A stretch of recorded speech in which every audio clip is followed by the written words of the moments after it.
In the depths of the Amazon rainforest, a Waodani hunter stalks his prey, as his ancestors have done for hundreds of years.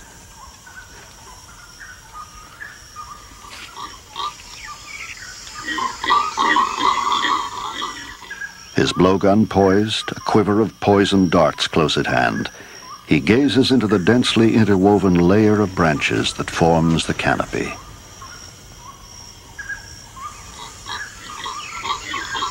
Ten stories above the forest floor, an unsuspecting woolly monkey searches for food.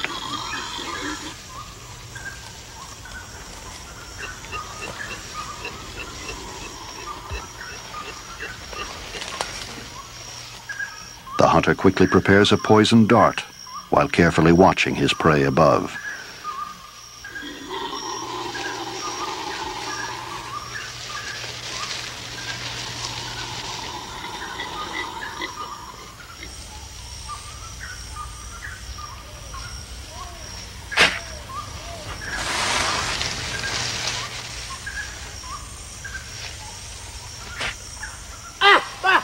With deadly accuracy, the final dart pierces the monkey's heart, and soon its struggles cease.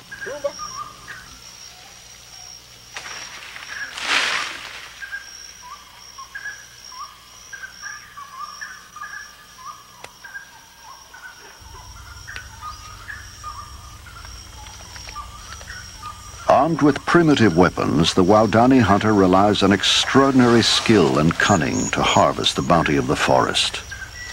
His knowledge of the jungle and its creatures is legendary.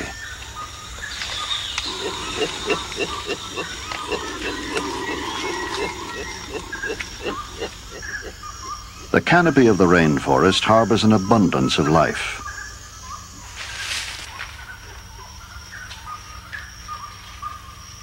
A squirrel monkey enjoys a succulent leaf, while the marmoset attentively grooms its mate. And a scarlet macaw feeds on berries. Virtually hidden from the hunter in this self-contained world of interlocking foliage, these tree-dwelling creatures are the constant prey of the Waodani, the nomads of the rainforest.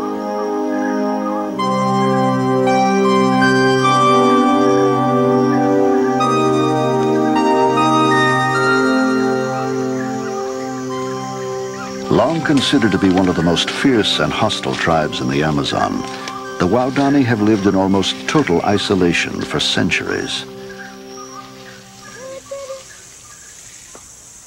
The secrets of the Waodani's beliefs, traditions, and nomadic existence have, until recently, remained a mystery to the outside world.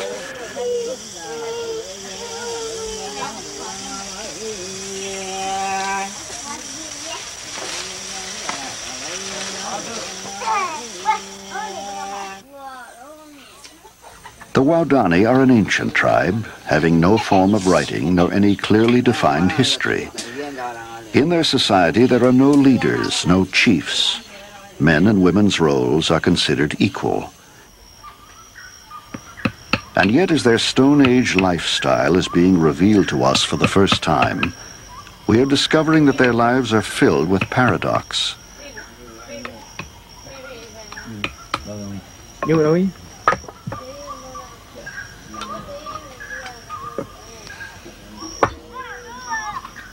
Taught to function effectively as individuals, they demonstrate an extraordinary sense of cooperation.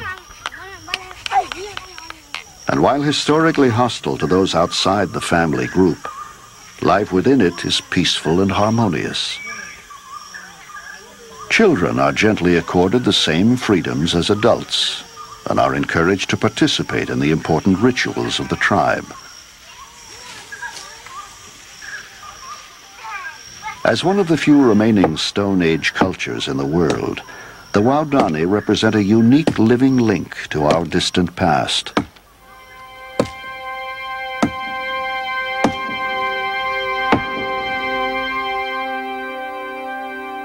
Covering much of the South American continent, the Amazon basin contains the largest rainforest in the world, blanketing over 2 million square miles. In Ecuador, near the headwaters of the Amazon, the small Waodani tribe can be found. Their traditional territory, covering more than 8,000 square miles, is bordered in the north by the Napo River and in the south by the Curaray.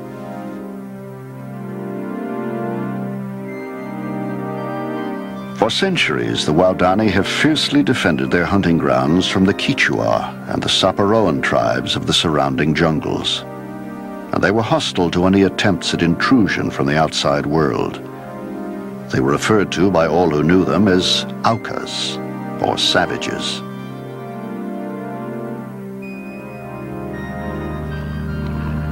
In 1956, their isolation was broken. 5 American missionaries flew deep into Waodani territory, hoping to make peaceful contact with them. On Tuesday, January 3rd, they landed on the banks of the Curaray River. Within a few days, 3 Indians emerged from the undergrowth, a man and 2 women. After exchanging some gifts, they sat down together and had lively conversations, without understanding one another at all. The encounter, which appeared friendly at first, suddenly ended in tragedy. All 5 missionaries were brutally slain by Auca spears.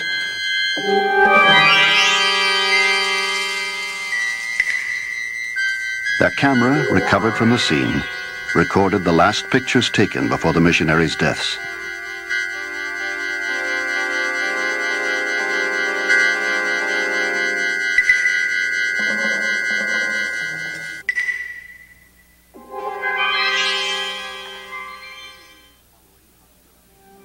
In the years following, hostilities slowly waned.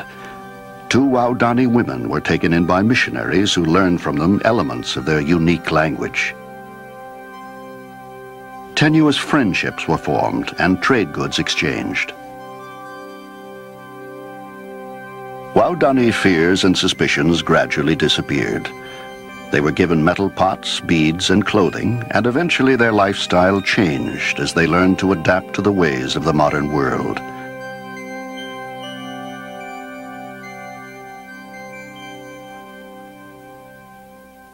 By the late 1960s, most of the 500 Waodani were moved to a small tribal settlement in the jungle, established for them by the government as a protectorate. But in the remote jungles to the east are to be found the widely scattered villages of a few families who continue to live their lives as nomadic hunter-gardeners. Yet even their isolation is coming to an end. Road builders have come within 50 miles of their homes. Commercial hunters are depleting the game. Oil workers are invading their jungles, and casual tourists with the common cold often bring pneumonia and death. Explorer Grant Berman, realizing that the Waodani's Stone Age lifestyle would soon vanish, organized and led an expedition to film their ancient culture before it disappeared. Dr. Robert Carneiro, a renowned authority on Amazonia, collaborated with the expedition in the collection of artifacts and film for the American Museum of Natural History. Dr. James Yost, anthropologist from the Summer Institute of Linguistics, has lived with his family amongst the Waodani for the last 10 years. As the world's foremost authority on their culture, he guided the expedition into the remote jungles, where the isolated groups can still be found. Flying over the vast, unbroken rainforest beyond the foothills of the Andes, the expedition searched for signs of the widely scattered Waodani settlements. Finally, they spotted a tiny clearing, a small jungle garden, the temporary village of Awancado, where one nomadic family lives in a single thatched hut.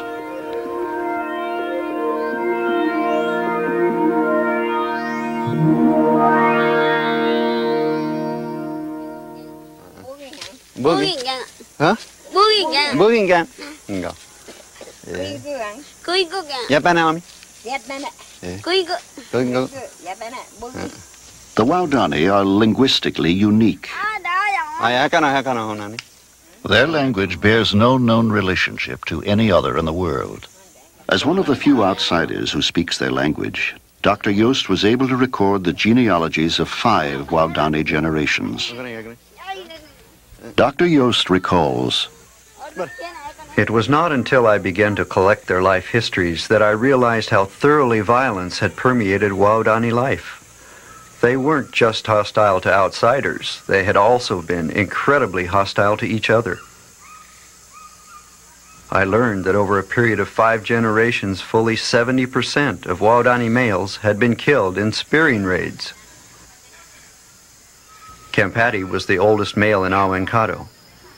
When I interviewed him, he recalled that when he was a young man, every adult male kept his hardwood spears sharpened and ready, not just to hunt game, but to raid neighboring villages.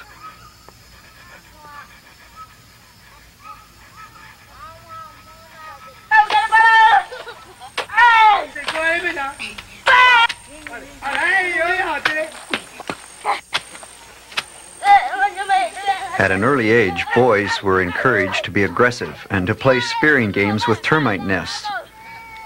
Enacting family feuds, they impaled imaginary enemies targeted for revenge. When the boys grew up, deadly skill with spears would become a chief asset of Waodani manhood.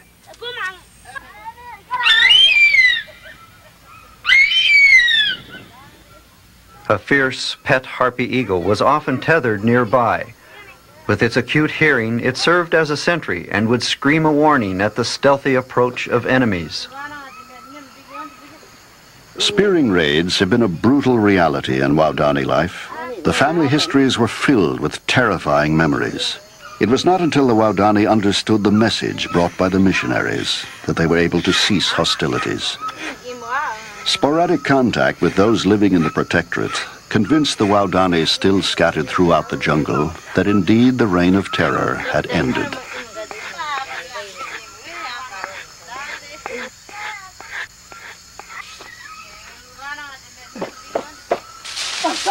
Today, the era of revenge killings is over, and the Waodani use their spears to hunt uda, peccary, the elusive wild boar of the forest.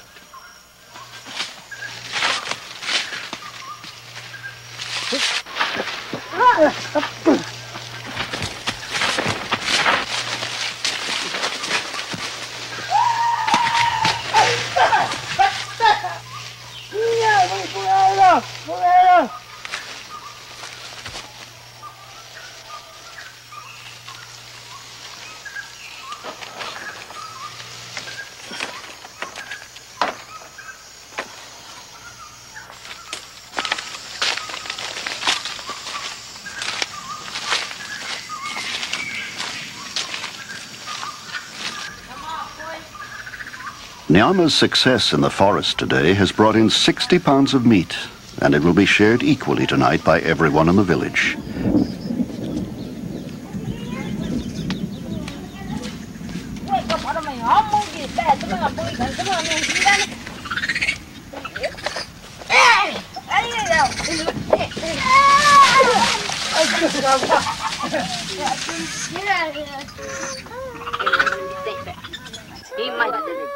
The four related families, each with a cooking fire in the corner of the hut, live in close harmony. The meat from the hunt is divided among all the members of the Nanikabo, the extended family. Everyone gets a share. To the Waodani, sharing with their kin is the most important value in family life. To them it means, I care for you, and I want you to survive.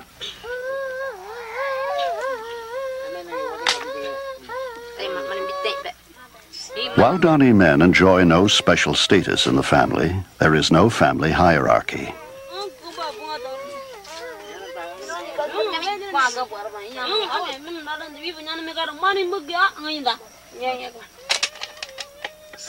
While Nyama's success in hunting has fed the family well today, Kampeti was not as fortunate.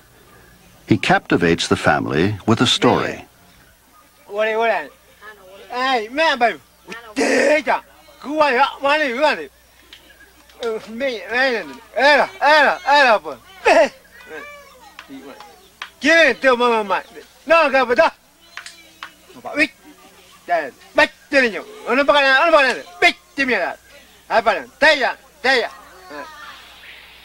To the Waodani, Minyi, the jaguar, is the most powerful and respected jungle predator. But to Kempedi, it is also a mysterious spiritual force, Bagai, the haunting embodiment of a dead ancestor.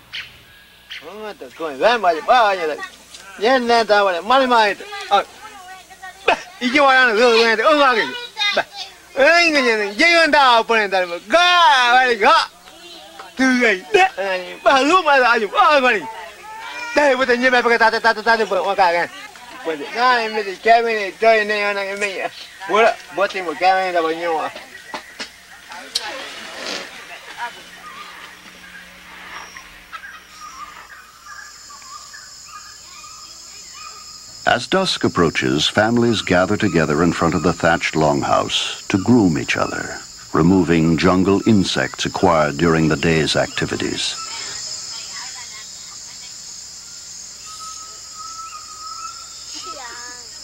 A simple necessity of jungle living becomes for the Waodani a warm and welcome family ritual, symbolizing mutual dependence and anticipated with pleasure by all at the end of each day.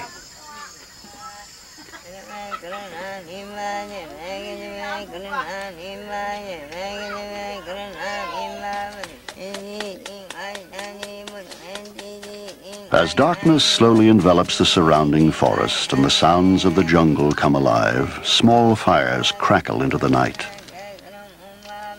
Weka reflects on the adventures of her day, while Minyemu repeats an ancient chant.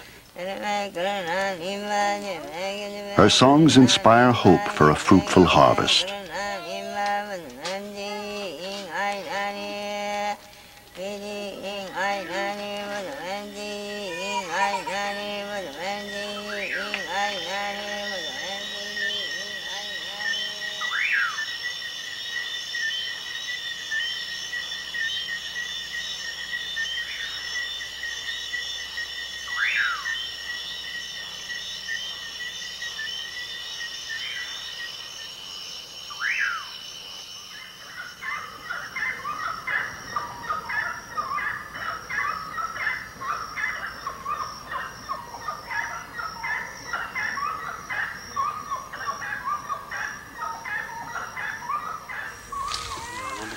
As they grow up, young children have few responsibilities, but if they own a pet, they are expected to care for it.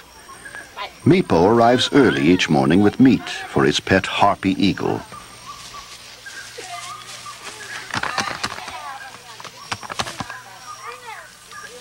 The voracious harpy keeps Mipo busy.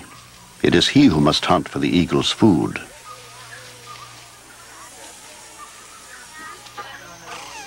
The children grow up with no formal education. Learning is spontaneous and unstructured. The wide variety of pets kept in the village provide the children with practical lessons in wildlife. From close association with pets, they learn the calls of many creatures found in the rainforest.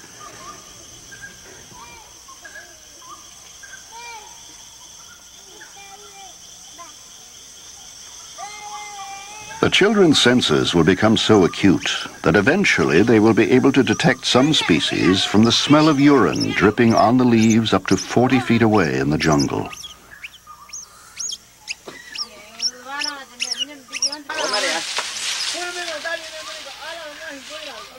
Young boys of 8 or 10 are often allowed to borrow their father's full-size blowgun to go hunting in the forest nearby.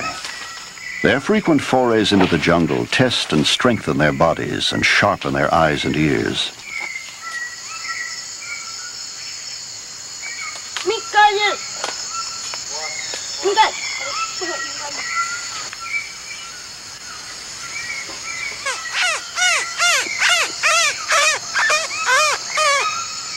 Mipo imitates an ant wren with the hope of luring it close enough for a shot.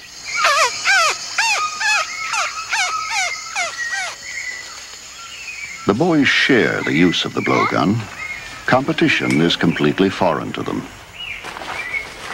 Spontaneous cooperation is the only way they know.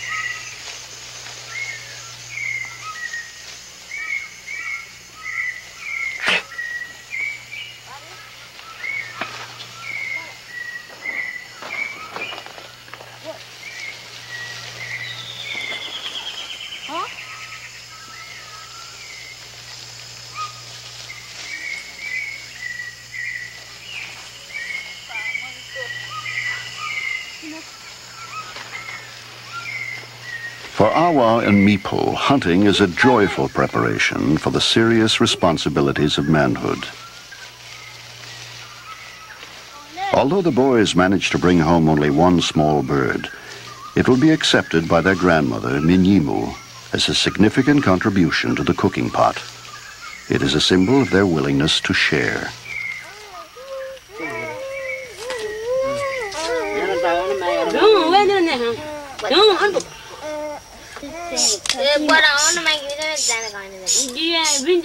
The woman's role in Waodani life, though different from the man's, is accorded equal status.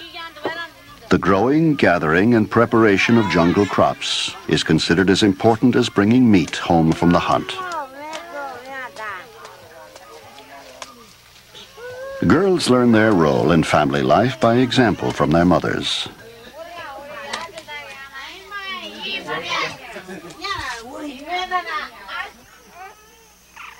Like all young girls, Weka learns the utilitarian crafts of home life informally, from watching and helping older women.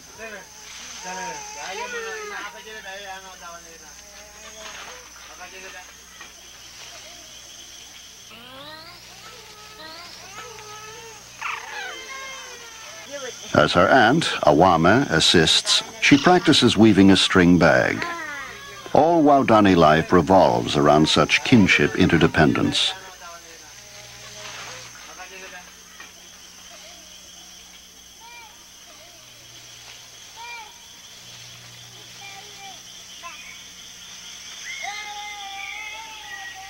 From the dried fronds of the chambira, Kempeti's sister Mima separates broad strips of fiber to be made into string.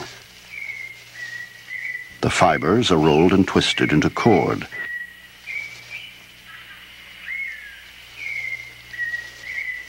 Kuwani will need nearly a mile of string to make an intricately woven hammock for her son. For the nomadic Waodani, such simple possessions are essential. They are light, compact, and easily transported as the family frequently moves off to a new home in the jungle. While living with the Waodani, anthropologist Dr. Yost learned that despite their almost total isolation, some useful implements have found their way into the village. Dr. Yost recalls, "Whenever I could, I recorded the older Waodani's childhood memories. Kempeti could remember the days of his youth not so long ago when his people used stone axes.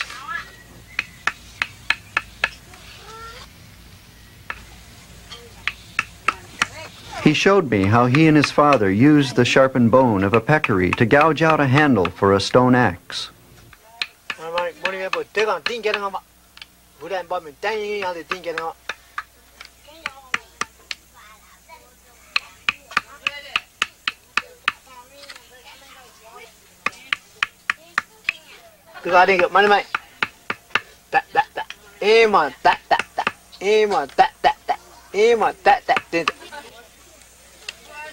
The Waodani made handles for stone axes, but they did not fashion stone blades. These they found on the jungle floor, left behind by other cultures. When they found stone axes in the jungle, the Waodani did not even associate them with man, but believed them to have been made by Wangongi, the creator.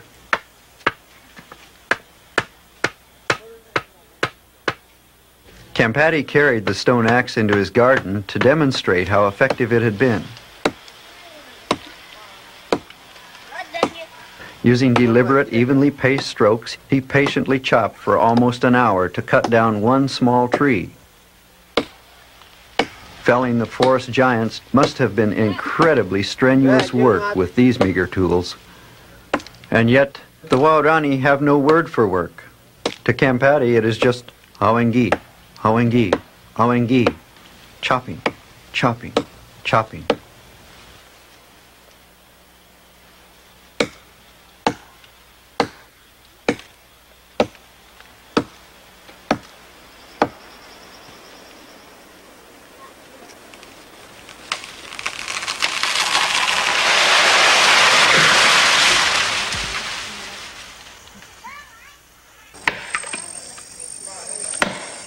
Emma. Today, the steel axe is one of the few modern implements Campetti's people have acquired from the outside world. And like a magnet, it is pulling them into the modern age.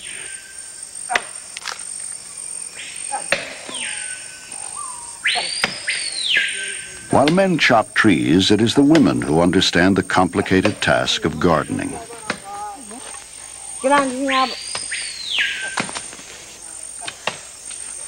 To plant, cultivate, and harvest the riches of the forest floor is considered an art.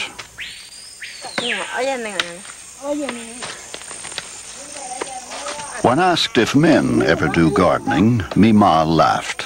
Men? They could never do it right. They'd ruin it. They only know how to chop. Awengi, awengi, awengi.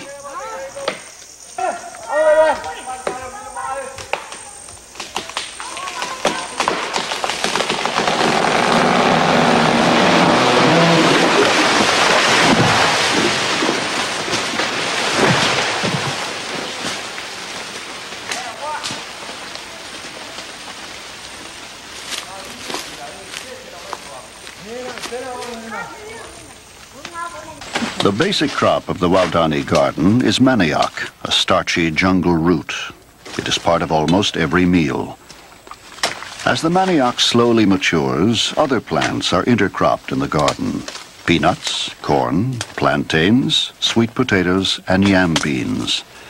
Thus the Waodani managed to extract a wide variety of crops from a single garden, with a harvest of manioc as their favorite reward.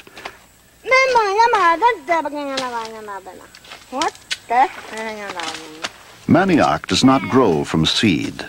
So, as the women harvest the tubers, they also gather the stalks for later planting.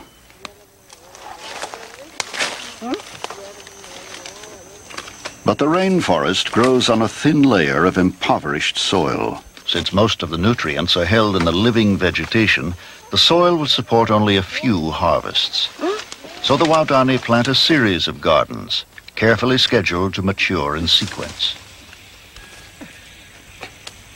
The cycle of planting and harvesting, abandoning the old gardens and moving on to the new, is continuous.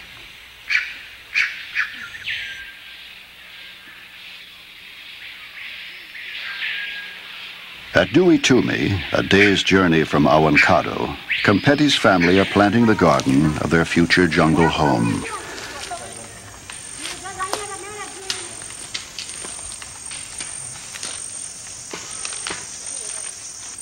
The men leave the large trees standing to shade the women from working in the blazing sun, to protect the soil from the sun and frequent torrential rains. The leaf litter is left undisturbed. When the planting is completed, the last trees are felled.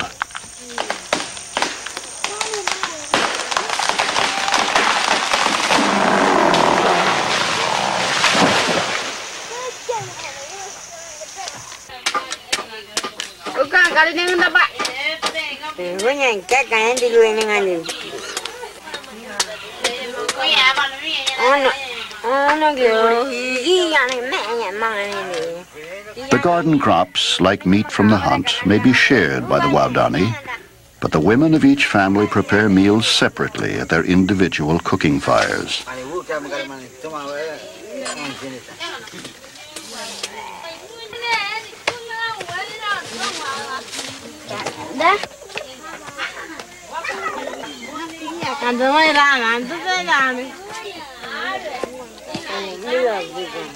The jungle supports them well. The fruit of the chonta palm is one of the most prized delicacies of Waodani diet. The towering trees bear fruit only once a year, and except for Waodani ingenuity, it would be out of reach. Rings of spiky thorns guard the chonta. The trees are impossible to climb.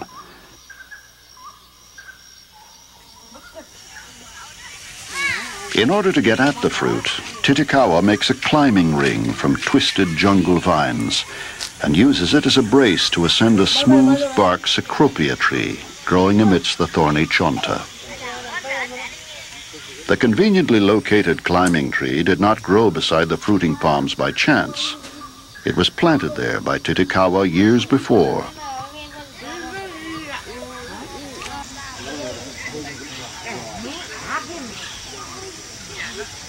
The jungle fruit is so valued by the Waodani that every chonta in the surrounding forest has been claimed. The chonta thus becomes a part of the village kinship system, and the jungle itself a Waodani garden.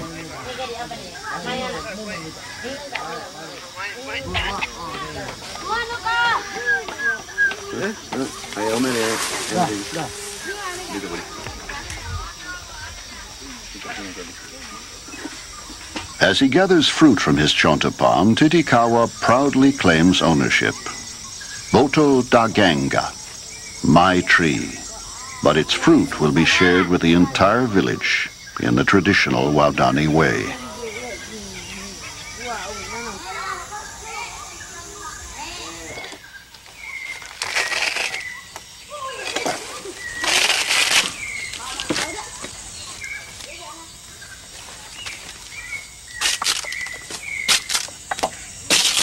The wood of the chonta palm, as well as its fruit, plays a central role in Waodani life.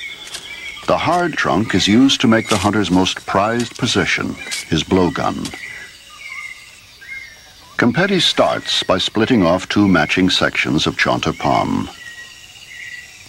There are no specialists in Waodani society. Each individual is expected to make his own hunting weapons. When the tribe relied on stone implements, making a blowgun took more than 2 months to complete. Now, with metal blades, it takes only 2 weeks. Competi shaves one side of each section flat to form a bonding surface.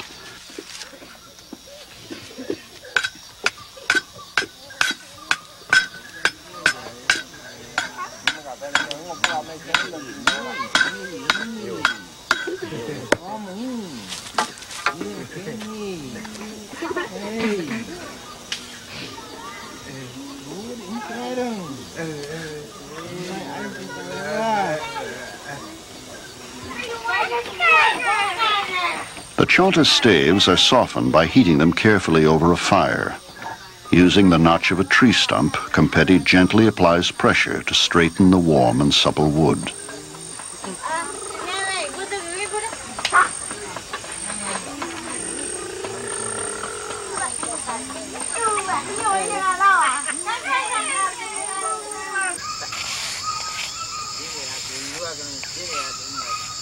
Darts for blowgun hunting are shaved needle-sharp from the stems of chambira palm.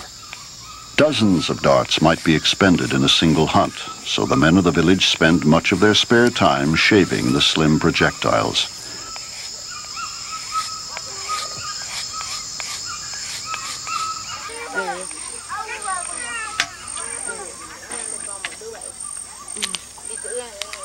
The twin halves of the blowgun are each grooved separately with a broken machete blade. Competi cuts patiently, aligning a narrow groove by eye. Each groove must be perfectly straight and perfectly matched to its mate.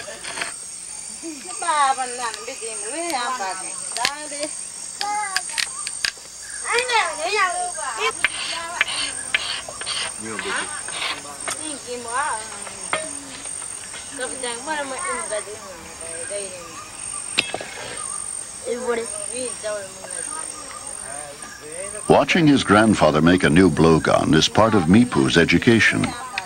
By the time he is 14, he will know how to make his own. A long strip of bark is peeled from a length of jungle vine in order to tightly wrap the finished halves together. After beeswax has been applied to form an airtight seal, the entire length of the blowgun is securely wrapped.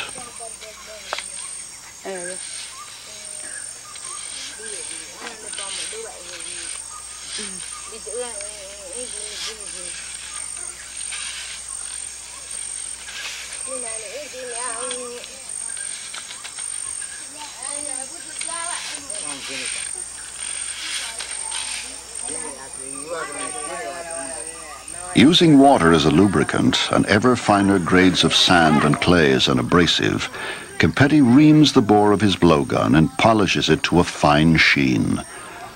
His attention to detail is meticulous.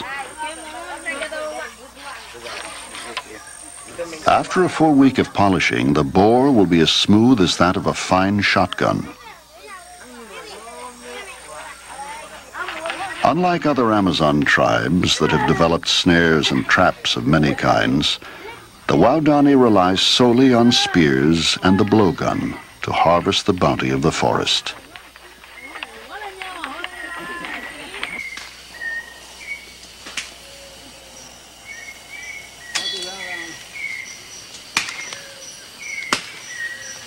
Far off in the shadowy rainforest, Awa climbs a liana to collect the raw materials needed to make curare poison.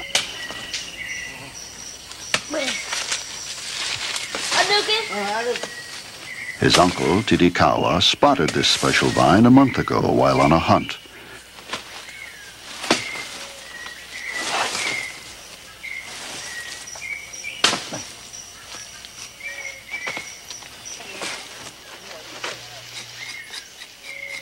The acrid resins in the shavings are the only active ingredients in curare. How the Indians discovered its deadly effects is a mystery. Even concentrated curare becomes deadly only if it enters the bloodstream. Yet it has been used in blowgunning for hundreds of years.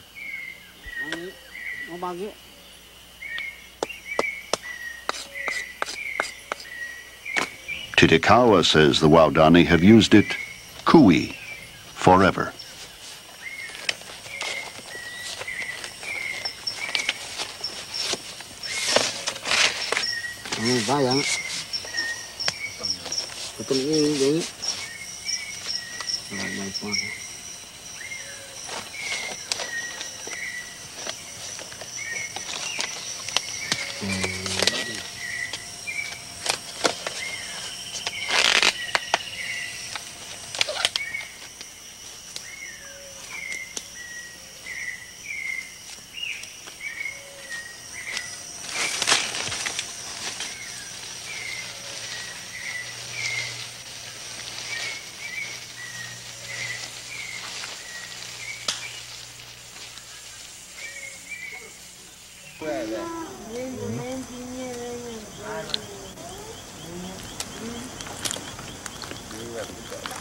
The top of the bundle of palm is chopped off and becomes a funnel.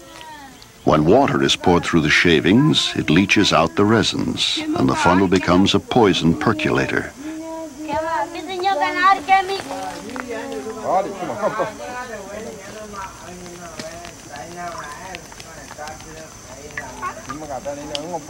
Without this poison for the darts, the blowgun would be rendered ineffective.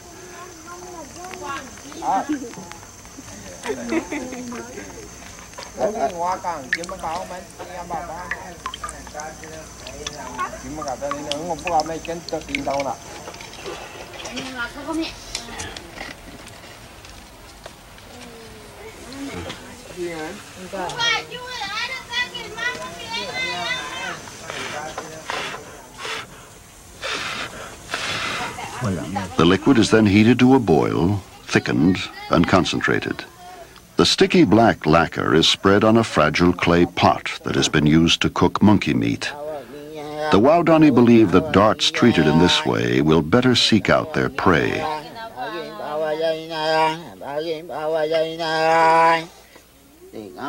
This ritual is an integral part of Waodani belief.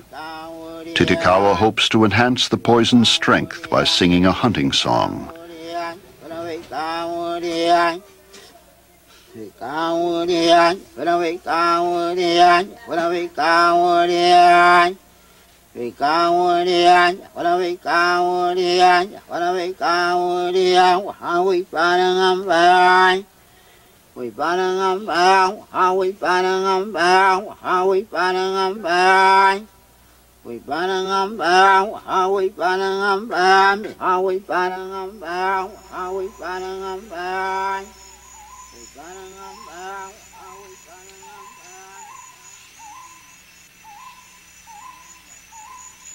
In the early light of day, predators scour the forest for food. A harpy eagle, clutching a woolly monkey in its talons, skims over the towering trees of the rainforest as it wings its way back to its nest.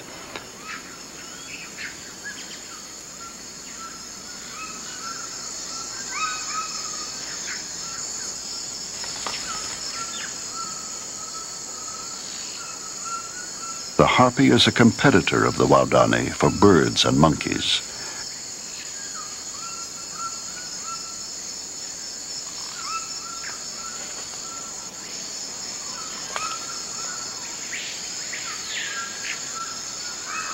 Like the Waodani, a harpy requires vast hunting grounds to survive.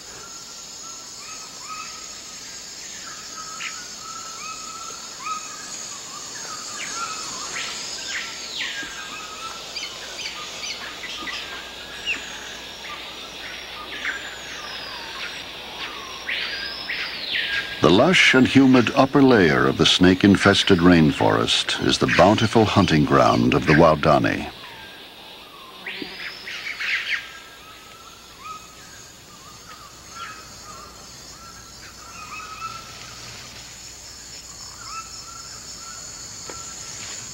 Far from the village, Kempeti stalks silently through the dense undergrowth, peering into the canopy far above in search of monkeys.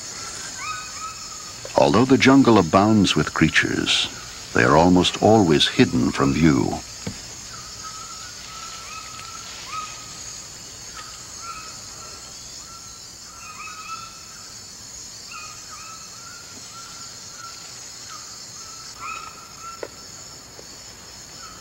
An emerald tree boa lurks ominously overhead.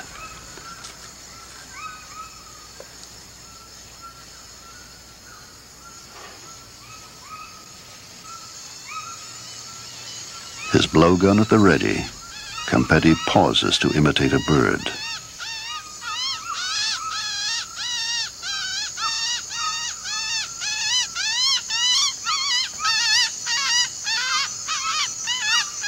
Because the araceli is busily feeding on berries, Kempeti is unable to lure it close enough for a shot, so he moves on silently, deeper into the jungle.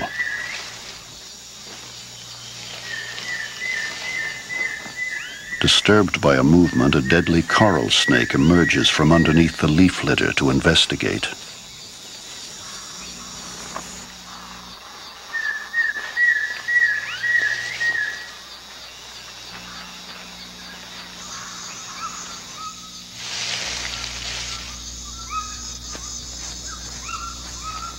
As Kempeti proceeds deeper into the forest, he stops intermittently to call in howler monkeys.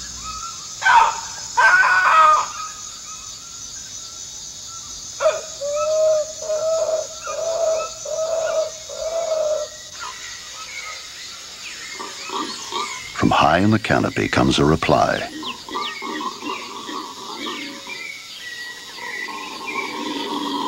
On today's hunt, Kempeti's 7-year-old grandson Awa has come along to help.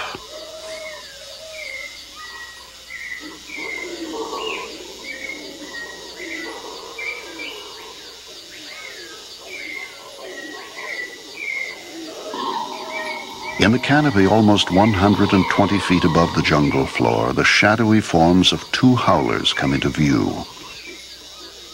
Kempeti prepares a poisoned dart and notches it with the razor-sharp teeth of a piranha jaw. If the monkey tries to pull out the dart, the poison tip will break off, remaining in the wound to do its deadly work. Kempeti must act quickly or the monkey will flee.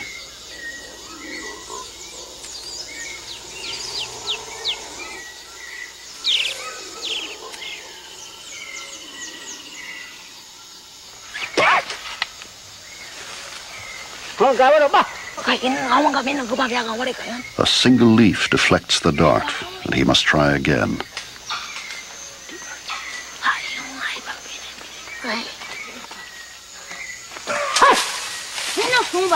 A hit, but 1 dart is not enough for a 20-pound howler.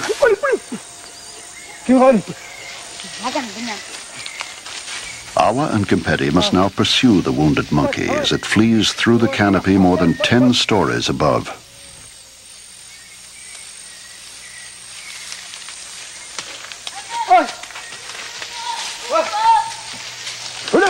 The pursuit will take them over a distance of several miles, and in the ensuing 3-hour chase, Kempedi will expend almost 30 darts.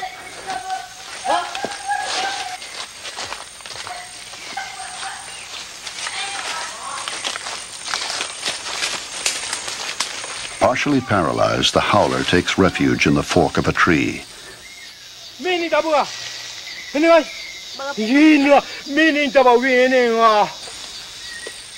In this crucial phase of the hunt, Awa learns to provide essential help.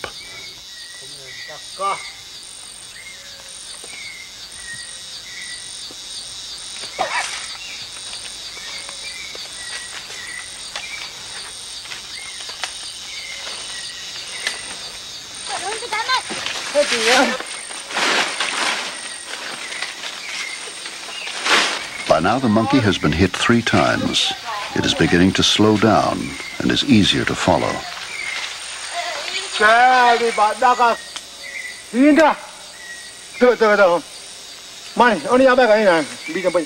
Trying to get a final shot, Kempedi attempts to scare the monkey into view.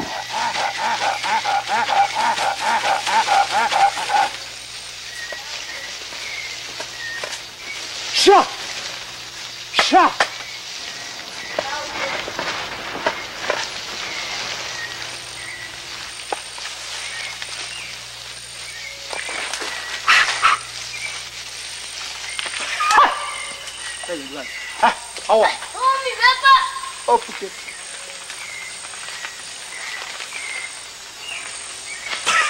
Two more shots and a final hit. The dying monkey, almost completely immobilized, still clings stubbornly to the branches above. Kempedi, almost 60 years old, must now climb 100 feet into the canopy to retrieve his dying prey.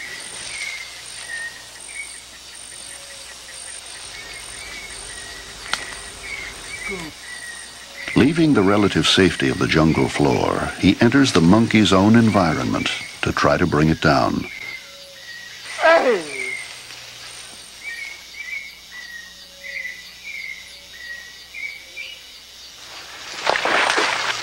The howler, by now unconscious, is wedged between 2 branches, and Kempedi must precariously cross over to its refuge to dislodge it.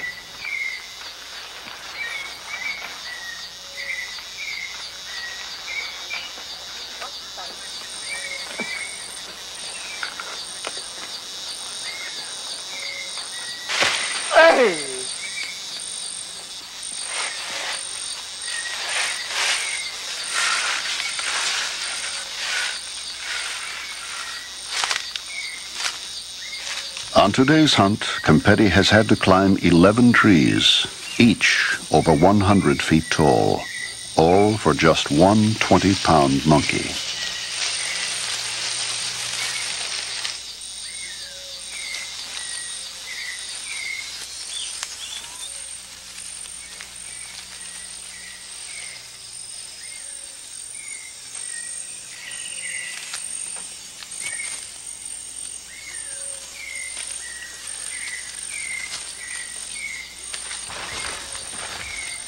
Before starting the long journey home, Kempedi takes a dart from his quiver and silently marks the trail.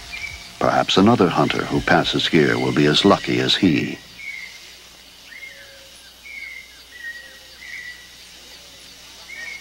Kempedi, wearily returning home with his meager reward, tells Awa that the monkeys are getting scarce. We had to go too far today. Perhaps it is time to move on to a new place. To Dewey Toomey.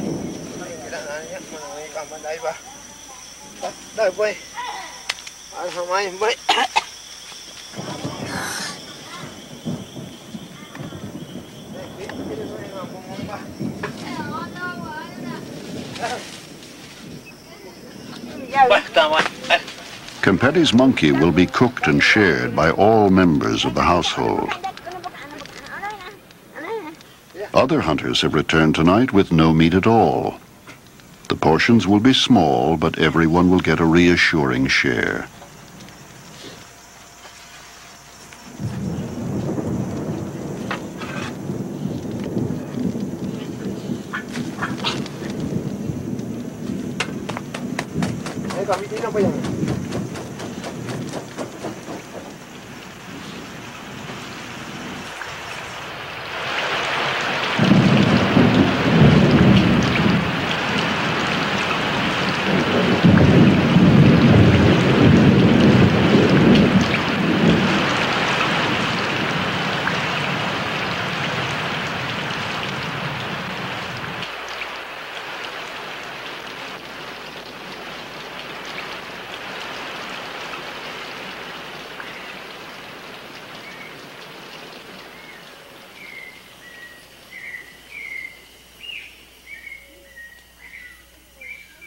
The game is becoming scarce, and the soil of the village gardens has been flooded by torrential rains.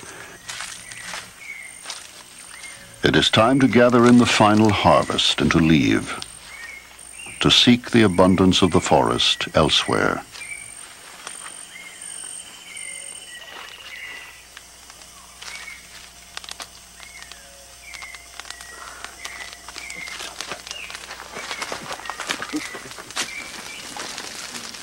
Before he leaves, Kempedi ritually sets fire to his house, as his ancestors have done for thousands of years.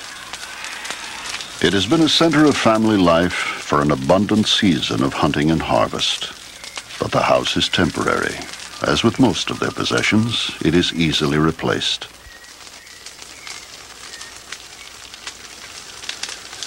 Kempedi's family have already begun their journey to Duitumi, where they will build anew.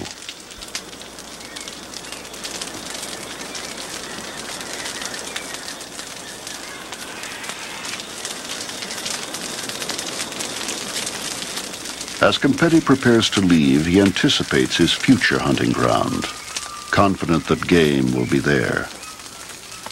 He understands the fragile balance of life in the rainforest and expects his nomadic ways to assure a continuous supply of food.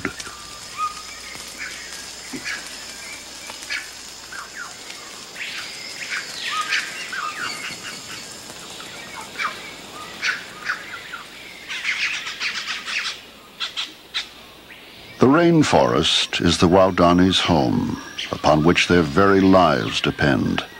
But the resources of the jungle are being exploited by the modern world. Rainforests are disappearing at an alarming rate. By the time Kempedi's family completes the day's journey to their new jungle home, some 10,000 acres of Amazon rainforest will have been destroyed.